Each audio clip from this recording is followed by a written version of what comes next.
third? Yeah, well,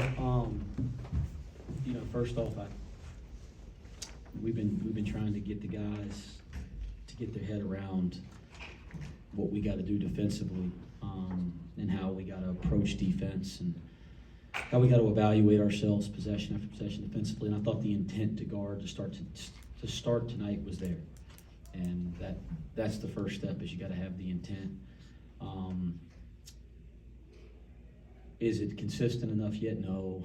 Are there lulls like that last 4 or 5 minutes of the first half? I was disappointed. There were some stretches in the second half. You just want to get back and get your defense set or not take a break. But I think they're starting to wrap their heads around how we have to approach it, the identity that we have to have on the defensive end. You look down and you take 4 or 5 charges, and that's always a really good sign. Guys willing to rotate for each other and put their body on the ball. And I thought there were a couple times we tried to take charges. We were just in the restricted area. So many more times, we put our body in front of the ball. So that's the part of the night that I was pleased with, even though I wasn't pleased with every play. I was pleased with the intent to want to start defending and rebounding. You look down and, you're 56-41 on the board.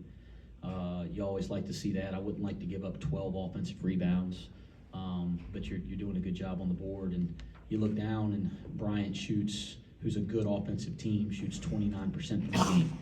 And so, again, those are some of the things that you're happy about. I thought Dave DeJulius, losing Rob Hennessy, that stinks. And I thought he was starting to kind of find his way offensively. We made some offensive adjustments to what we were doing, and I thought he was a guy that was going to really benefit from those, and he looked comfortable, I thought, offensively for the first time in our last game.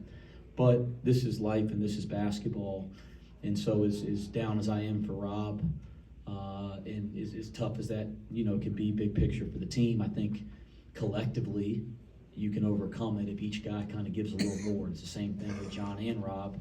And I think it's giving guys opportunities to kind of step into bigger roles. And, you look down tonight and Dan Skilling's, 14 points and 13 rebounds. Pretty dang good there for a freshman, guys. And Josh Reed, you look down and he's got 10 points and 9 rebounds. It's pretty damn good for a freshman, guys. And so those guys are getting even more opportunity now, and they're starting to make the most of it, and everybody can see their ability. The quicker we can bring them along, the better our team's going to be. So there's some things there I was pleased with.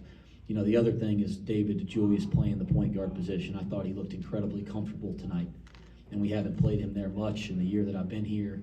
He looked a lot more comfortable, made great decisions with the ball for the most part, and I think that's important because he's going to have to play. Him and Shuey are going to have to split some point guard minutes.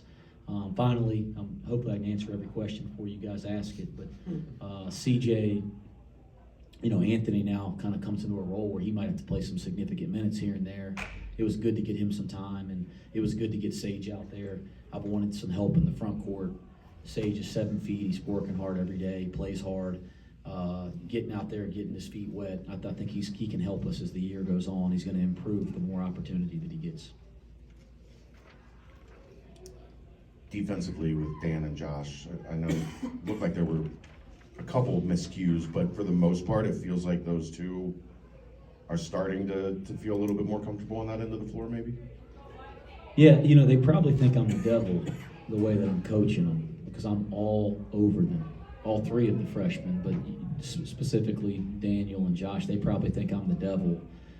It's actually the opposite. Like I really believe in their ability, and I know that for them to be more effective within our team, they just need to get up to speed defensively. They're just freshmen, and there's nothing wrong with that, but I want to get them there quickly because I do think they can play significant roles on this team moving forward. And so there's a great sense of urgency on my part, and I'm trying to get them to understand it's the opposite of I'm trying to be hard on you, I'm trying to help you, because as everybody here knows, we've got a big game coming next Saturday. The league games are coming, and now those defensive errors can cost you possessions. And most of these big-time games come down to 2 or 3 possessions. So I'm trying to get them up to speed. You guys have struggled against zone at times. It seemed that soft spot flashing to the high post seemed to really work well for you today, though. Yeah, it was interesting. We have a ton of zone actions we put in. I like them, and the guys look comfortable executing them. But tonight, I we didn't have to, I mean, honestly, we were better when we didn't call anything. I thought we were better when we just played, attacked, and our zone freelance or zone flow, and the guys were able to find the soft spot and make some good decisions with the ball. Dan talked about the closeness of this freshman group, those three guys. What have you seen from those three guys, and what did you see today? Just our first time being able to see all those three guys on the court together. Well, they're all really gifted, and they all have a ton of talent and gifts, and the combination of size, skill, length, athleticism, that was important when we recruited that class. The part that probably doesn't get talked about enough is the kind of people they are. I mean, we got great young men in our locker room. Sometimes you call them kids, guys, David DeJulius isn't a kid, okay?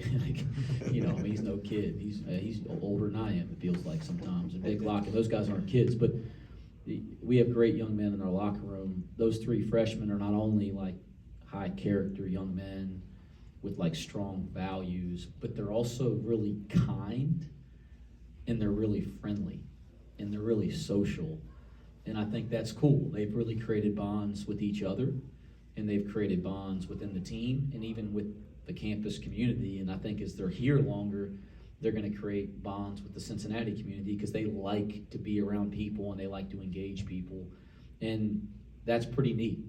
They're not just good guys. They're the kind of guys that are fun in the environment they're in and embrace the environment and the people in that environment. And so that's added to our program in a lot of ways. Coach, how valuable is this week stretch, almost roughly a week stretch now that you get to practice without games before your biggest home test of the season thus far against Xavier? How comfortable? How important is it being able to just only focus on practice, not having a game plan for a different team ahead of a huge matchup against a team like Xavier at home? You guys know this about me by now. I just love any chance to practice. I don't try to put that in perspective more than every time you get a chance to practice, you get a chance to get better as a team and work on the things that you value. And every time we get a chance to do that, I want to embrace it. But how important it is or isn't, it's always important when you get a chance to practice, regardless of who's coming up.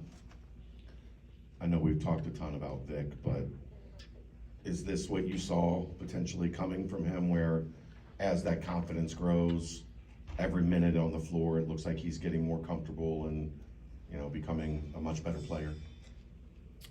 Yeah, his ability. We saw it the first week we were here, and we got the guys together in practice, not workouts, but practice, because he actually wasn't cleared when we started doing workouts. So whatever the first time, not this summer, but the summer before, that we got a chance to practice and he got cleared, we went through about 2 or 3 practices, and we're sitting up there in the office, and I'll never forget, Chad Dollar comes in smiling. Vic, he's good. I said, yeah, you see it too, don't you? Yeah, I see it too. You could just see his ability and some of his natural gifts as a player. And he hated this last year, but I just kept saying last year, guys, he's a freshman and he's going through freshman stuff. He's just learning how to play college basketball, and he's going through the transition into playing basketball in America. When you're a European player, it's a transition, just like it is the other way. Going from here to there. So we felt like he could evolve. And by the way, I think he's not even close to getting to his ceiling. He's just kind of scratching the surface. But it's been neat to see his improvement. And most of the credit is due to him because he's really worked on his game and his body.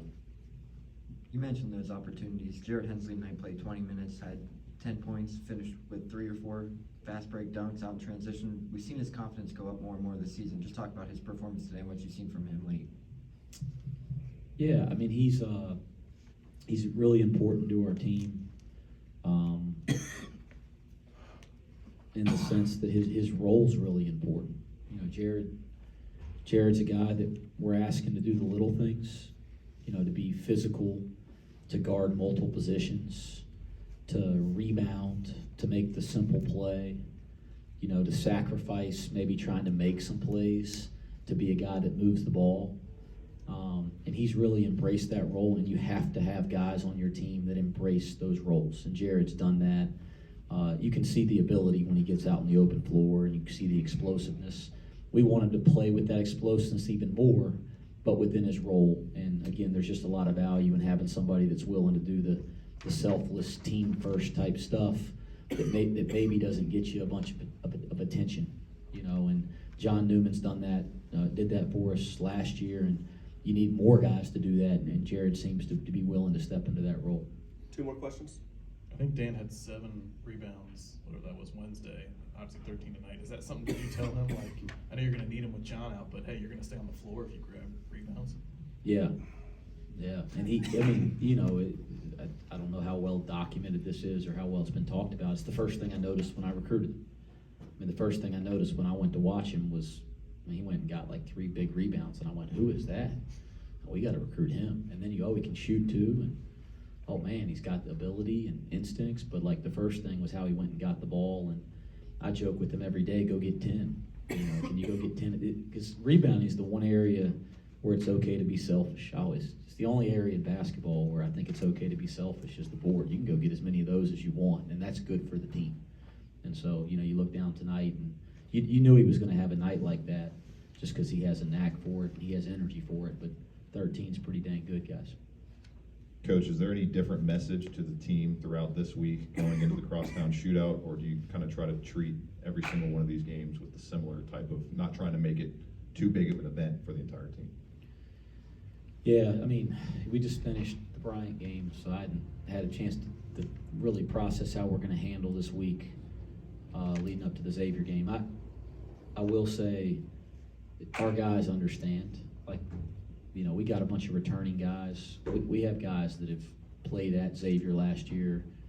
We have guys that hear it around campus and around the community every day. It doesn't take long being in Cincinnati to learn about that, guys. It took me about 10 hours, you know. I'm like, oh, this is pretty serious stuff. So our guys understand how big of a game it is to this community. They don't need a message from me. They'll be ready to work and ready to compete and ready to prepare, just like I'm sure Xavier will be as well.